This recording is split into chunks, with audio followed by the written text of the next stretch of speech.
एक जगह था छत्तीसगढ़ में, एक साहब मेरे पास आए, पैंट शर्ट पहने हुए, अप टू डेट, बिल्कुल एडवांस, और उन्होंने आकर कहा कि हजरत एक सवाल का जवाब दें। मैंने कहा क्या सवाल है? बोले साहब ये आप लोग मुरीद करते हैं, मुरीद तो ये शजरा देते हैं ना? मैंने कहा हाँ। तो कहा इस शजरे का क्या होता है? मैंने कहा ये शजरा पढ़ा जाता है, इसमें हिदायतें होती हैं, वज़ाइफ होते हैं, अमलियात वगैरह होते हैं, पीर की तरफ से हिदायत होती है मुरीद के लिए। कहा फिर क्या होता है उस मुरीद के मरने के बाद?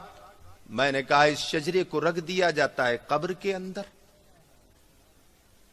तो कहा कब्र के अंदर शजरे को क्यों रखते हैं? पूरा कुरान कब्र के अंदर क्यों नहीं रख देते? कुरान से बड़ी तो कोई किताब नहीं। मैंने कहा नादान है तू,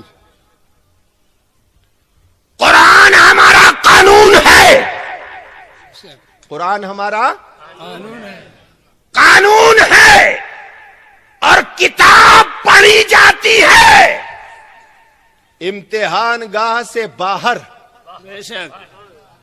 इम्तिहान गाह में किताब लेकर नहीं जाया जाता, और कब्र इम्तिहान गाह है। कुरान हम जमीन पर पढ़ते हैं और इम्तिहान कब्र के अंदर देते हैं। बहुत अच्छे। और इम्तिहान गाह में कब्र किताब लेकर नहीं जाया जाता। कहा फिर ये शजरा लेकर क्यों जाते हैं? तो मैंने कहा सुन, एक वाकया है कि बाबा फरीद का एक गुलाम था, धोबी था, कपड़े धोता था, उसका इंतकाल हुआ। बाबा फरीद के पास इत्तला आई कि धोबी का इंतकाल हो गया। बाबा फरीद ने उसके ईसाले सवाब के लिए हाथों को उठाया और कहा कि जाओ उसके घर पे कह दो कि फरीद खुद आकर उसके जनाजे की नमाज पढ़ेगा, सुभान अल्लाह, और उसके जनाजे में शिरकत करेगा। सुभान अल्लाह। बाबा फरीद गए, उसका जनाजा पढ़ाया और जनाजे के साथ कब्रिस्तान तक गए और अपने हाथों से अपने धोबी को कब्र के अंदर उतारा। पटले लगा दिए गए, मिट्टी डाल दी गई, कब्र पर अजान कह दी गई। सब खामोश, गर्दन को झुकाए हुए, इसलिए कि बाबा फरीद बड़ी मोहब्बत करते थे उससे और बड़ा चहीता मुरीद था बाबा फरीद का। बाबा फरीद कब्रिस्तान से बाहर आए और 40 कदम चलने के बाद फिर पलटे बाबा फरीद और हाथों को उठाकर बाबा फरीद ने फातिहा पढ़ी, सुभान अल्लाह, ईसाले सवाब किया। अभी ईसाले सवाब कर ही रहे थे कि बाबा फरीद के लबहाए अक़दस के ऊपर एक मुस्कुराहट आई और ठहर गई। सुभान अल्लाह। आंखों में चमक आई और खुशी के आंसू रुखसार अक़दस के ऊपर आकर रुक गए। लोगों ने देखा कि बाबा फरीद आका मौला दाता मुस्कुरा रहे हैं। फातिहा पढ़ी, ईसाले सवाब किया और अपने मुरीदों की तरफ देखा तो सब मुस्कुरा दिए कि पीर मुस्कुरा रहा है। क्या बात है, सुभान अल्लाह। कहा हुजूर क्या हुआ? अभी तो आपकी आंखों में आंसू थे और आप रो रहे थे, अब आप मुस्कुरा रहे हैं, हंस रहे हैं, क्या बात है? बाबा फरीद ने कहा कि बात ही कुछ ऐसी।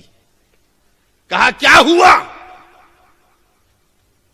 कहा हुआ ये कि कब्र के अंदर अपने उस धोबी को मैंने दफनाया और जब हम लोग 40 कदम दूर हुए तो मुनकर नकीर आ गए और झटके के साथ उसको उठाया कि उठ। उठकर बैठ गया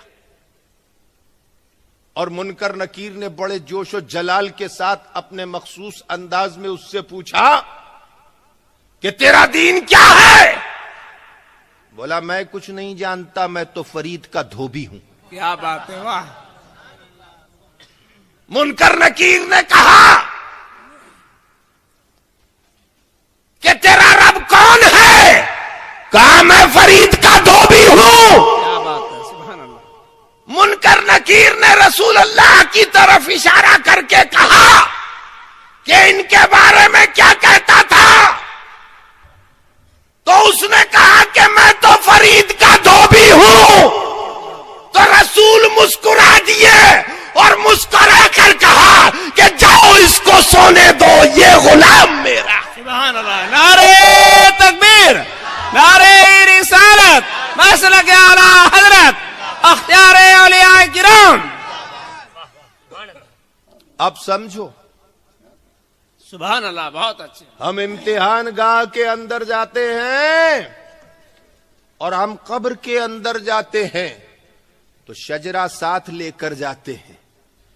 मैंने उस नौजवान से कहा कि सुन, इम्तिहान गाह में किताब लेकर नहीं जाया जाता, बल्कि अपना आई कार्ड लेकर जाया जाता। क्या बात है, बहुत अच्छे। सुभान अल्लाह, सुभान अल्लाह।